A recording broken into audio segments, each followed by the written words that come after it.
मृत्यु को समझना एक जटिल विषय है। जो इसे समझ लेता है वह जिंदगी के असली मायने जान जाता है। यही सवाल एक बार महात्मा बुद्ध के शिष्यों ने पूछा था कि आखिर शरीर त्यागने के बाद आत्मा की यात्रा कैसी होती है, वह क्या करती है और उसका क्या होता है। यह सवाल सुन महात्मा बुद्ध के चेहरे पर मुस्कुराहट आ गई। महात्मा बुद्ध ने बड़ी ही शालीनता के साथ अपने शिष्य से पूछा, पहले तुम मुझे यह बताओ कि अगर कोई तीर सीधे आकर तुम्हारे हाथ पर लगता है तो तुम सबसे पहले उस तीर को निकालोगे या ये देखोगे कि वह तीर किस दिशा से आया है। शिष्य ने कहा, निश्चित रूप में मैं सबसे पहले उस तीर को निकालूंगा, नहीं तो वह मेरे पूरे शरीर में जहर भर देगा। इस जवाब को सुनते ही महात्मा बुद्ध ने कहा, बिल्कुल सही। मनुष्य को अपने मौजूदा जीवन की समस्याओं को सुलझाने में अपना समय और मेहनत झोंकनी चाहिए, न कि यह सोचने में कि अगले जन्म में क्या होगा। महात्मा बुद्ध कभी भी पुनर्जन्म या आने वाले जन्म को लेकर चिंतित नहीं रहते थे। वह आज की बात करते हैं और उन्होंने अपने शिष्यों को भी वर्तमान में जीने की सलाह दी। एक बार महात्मा बुद्ध वृक्ष के नीचे बैठे ध्यान कर रहे थे। इतने में ही कुछ बच्चे वहां खेलते खेलते पहुंच गए और जिस पेड़ के नीचे बुद्ध ध्यान में लीन थे, उस पेड़ के ऊपर पत्थर बरसाने लगे ताकि आम वृक्ष से नीचे गिर जाएं। तभी एक पत्थर महात्मा बुद्ध के सिर पर लग गया और उनके सिर से खून निकलना शुरू हो गया। लेकिन इस घटना के बाद महात्मा बुद्ध की प्रतिक्रिया और भी ज्यादा हैरान कर देने वाली थी। महात्मा बुद्ध रो रहे थे। उन्होंने बच्चों के कहा, तुमने इस वृक्ष को पत्थर मारा, उसने तुम्हें फल दिया, लेकिन जब यह पत्थर मुझे लगा तो सिवाय डर और भय के मैं तुम्हें कुछ भी नहीं दे सका। बुद्ध की इस बात में काफी गहराई थी कि इंसान जब डर और भयभीत होता है तो वह किसी काम का नहीं रहता।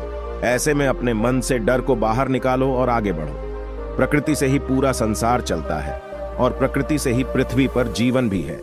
जिस दिन प्रकृति किसी चीज से नाराज हो जाती है, उस दिन कई तरह की परेशानियां मनुष्य देखता है। महात्मा बुद्ध ने अपने भक्त को बताया कि किस तरह प्रकृति मनुष्य से बात करती है और उसका जीवन में कितना महत्वपूर्ण रोल भी है। एक दिन महात्मा बुद्ध एक वृक्ष को नमन कर रहे थे। दूर खड़े एक भिक्षु ने देखा तो उसे हैरानी हुई। वह बुद्ध के पास गया और पूछा, भंते, आपने इस वृक्ष को नमन क्यों किया? भिक्षु की बातें सुनकर बुद्ध ने जवाब में कहा, क्या इस वृक्ष को मेरे नमन करने से कुछ अनहोनी हो गई?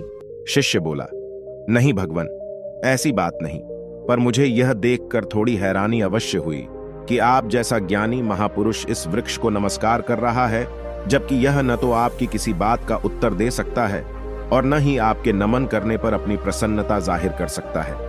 बुद्ध मुस्कुराए और उन्होंने कहा, वत्स, तुम्हारा सोचना गलत है। वृक्ष भले बोलकर उत्तर न दे सकता हो, पर जिस प्रकार प्रत्येक व्यक्ति की एक भाषा होती है, उसी प्रकार प्रकृति की भी अपनी भाषा होती है। वृक्ष में भी प्राण है, उसकी भी अपनी भाषा है। इस वृक्ष के नीचे बैठकर मैंने साधना की है। इसकी घनी पत्तियों ने मुझे शीतलता प्रदान की है। चिलचिलाती धूप, वर्षा से इसने मेरा बचाव किया है। प्रत्येक पल इसने मेरी सुरक्षा की। इसके प्रति कृतज्ञता व्यक्त करना मेरा परम कर्तव्य है। और बात सिर्फ इस पेड़ की नहीं है, प्रत्येक जीव को समस्त प्रकृति का कृतज्ञ होना चाहिए। आगे बुद्ध ने समझाया, तुम इस वृक्ष की ओर ध्यान से देखो, इसकी हिलती हुई टहनियों को देखो, इसके हिलते हुए पत्तों को देखो, इससे आने वाली मंद मंद हवा को महसूस करो। धीरे धीरे तुम इससे जुड़ने लगोगे, फिर महसूस करोगे कि ये वृक्ष बातें भी करते हैं। बुद्ध की बात पर शिष्य ने वृक्ष को नए आलोक में देखा तो उसे अनुभव हुआ, सचमुच वृक्ष की पत्तियां, शाखाएं, फूल मन को एक अद्भुत शांति प्रदान कर रहे हैं। अब शिष्य भी वृक्ष के सम्मान में झुक गया। आनंद महात्मा बुद्ध के सबसे प्रिय शिष्यों में थे। एक बार वह श्रावस्ती में विपश्यना कर रहे थे। शाम का समय था। उनका ध्यान पास ही खिले फूलों की ओर गया।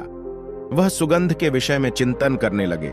इन फूलों की सुगंध कितनी अच्छी है, लेकिन सारी सुगंध तो उसी दिशा में जा रही है जिस ओर हवा बह रही है। फूलों की सुगंध तो चारों ओर फैलनी चाहिए। ऐसा क्यों है कि उनकी सुगंध सभी दिशाओं में न फैलकर सिर्फ हवा की दिशा में ही फैल रही है? उन्हें याद आया कि बुद्ध ने 3 प्रकार की उत्तम गंध की चर्चा की है, मूल गंध, सार गंध और पुष्प गंध। क्या कोई ऐसी सुगंध हो सकती है जो हवा के विपरीत दिशा में भी फैले? यही सब सोचते हुए आनंद बुद्ध के पास गए। उन्होंने बुद्ध को प्रणाम किया और बोले, भंते, क्या कोई ऐसी सुगंध भी है जो अनुकूल प्रतिकूल दोनों दिशाओं में जाती हो? महात्मा बुद्ध ने आनंद को स्पष्ट करते हुए कहा, आनंद, इन तीनों गंधों से परे भी एक गंध है जिसे शील गंध कहते हैं। जो व्यक्ति बुद्ध, धर्म और संघ के त्रिरत्नों की शरण में जाता है और शिक्षा को जीवन में उतारता है, उसमें यह होती है।